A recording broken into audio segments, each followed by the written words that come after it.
Hello, sixth grade. Lesson 2, technically, for math. We combined lessons 1 and 2 and lessons 3 and 4 because they are the same lesson, just branching out and making it a little harder and more challenging for you. So we're combining those two. So we're lesson 2, equivalent ratios. So what is an equivalent ratio? Two ratios that have the same value. So yesterday you looked at ratios. Today we're going to look at equivalent ones, so two ratios that have the same value.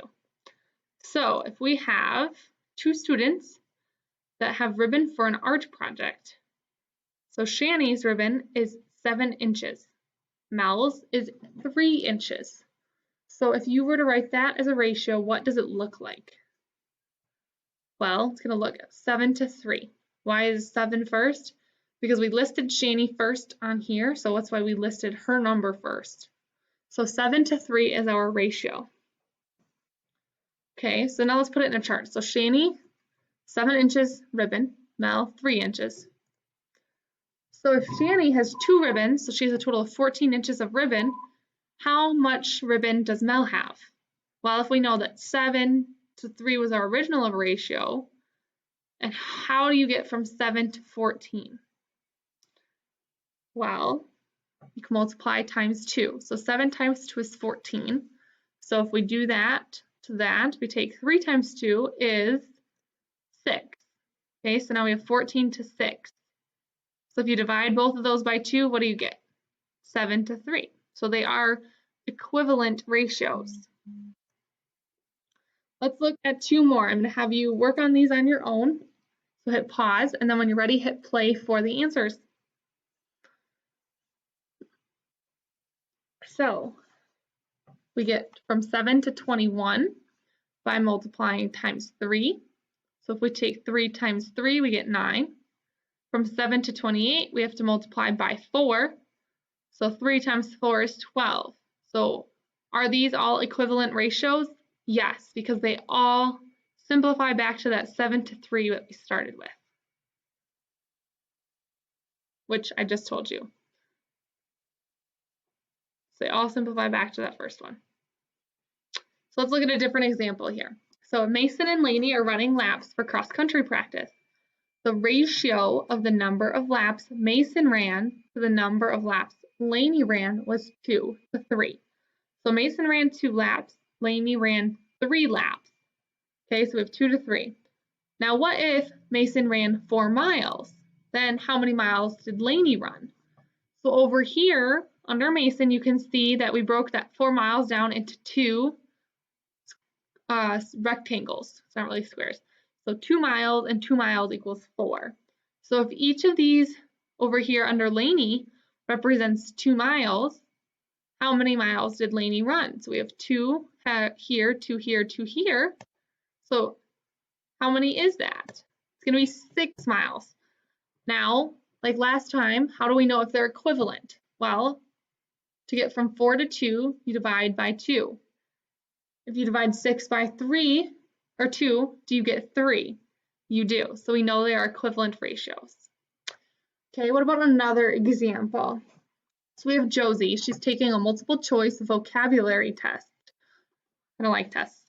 The ratio, the number of problems that Josie got incorrect to the number of problems she got correct is 2 to 9.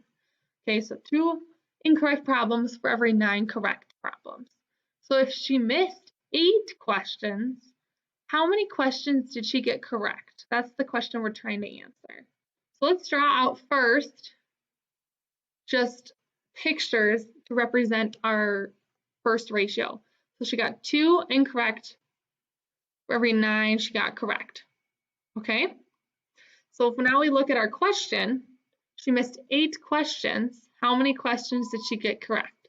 So like we did with Mason and Lainey, we're going to break those circles into 4 and 4 because she got 8 questions. And then remember, our ratio up here is 2 to 9.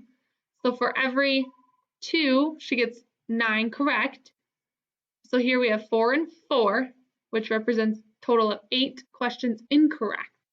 So if we put 4 in each of those 9 circles, how many did she get correct?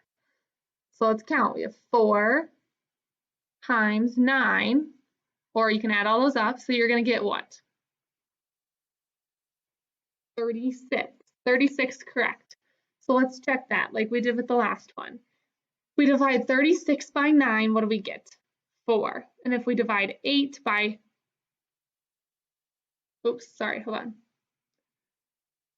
We need to go here. So she missed 8 and 36. So we're going to divide 36 by 4 to get 9 and 8 by 4 to get 2. So they are equivalent ratios. Okay, so I want you to do this one on your own. I gave you some help there, but go ahead and do it and then hit play when you're ready. So pause and then hit play. Okay, so Josie missed 12 questions. So we divided that out again, 6 and 6 into each of those 2. How many did she get correct? Well, we have to take 6 times 9 or add up 6 9 times. And how many do we get? We get 54 correct. Okay, here's another one that I want you to do on your own. So if 3 out of every 7 6th through 8th graders have pizza for dinner, how many students have pizza for dinner? Okay, first we're going to write the ratio, which I did, 3 to 7. We put the 3 first because that's what's listed first. So next we need to know how many, excuse me, I missed the how. We need to know how many students are in 6th to 8th grade in total. Okay, so there are 42 of you in 6th through 8th grade. So if we know that there are a total of 42 students, how can we figure out how many had pizza for dinner? Okay, go ahead and pause, work on figuring that out, and then hit play when you're ready and we'll go through it together. So if we know that 42 students are in 6th to 8th grade and for every 7, 3 had pizza, how can we get from 7 to 42?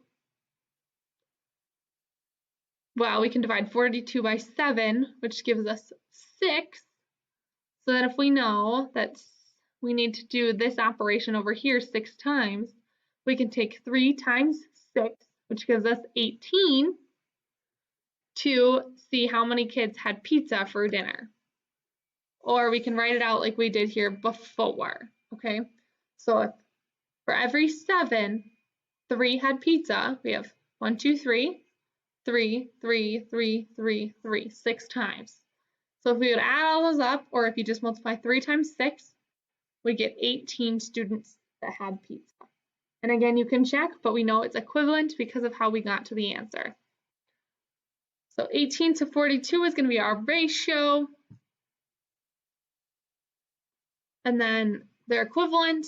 We talked about that because you can take 3 times 6 to get to 18 and 7 times 6 to get to 42, which is what's written there. Okay, so your assignment for Tuesday is going to be skill 6-R.5, which is identifying equivalent ratios. Remember, your goal is to get a SMART score of 100. Make sure you sign in because if you do not sign in, I will not know that you did your assignment.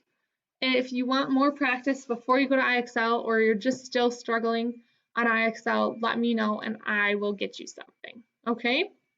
Otherwise, that's it for lesson number 2. Have a great Thursday and a great weekend.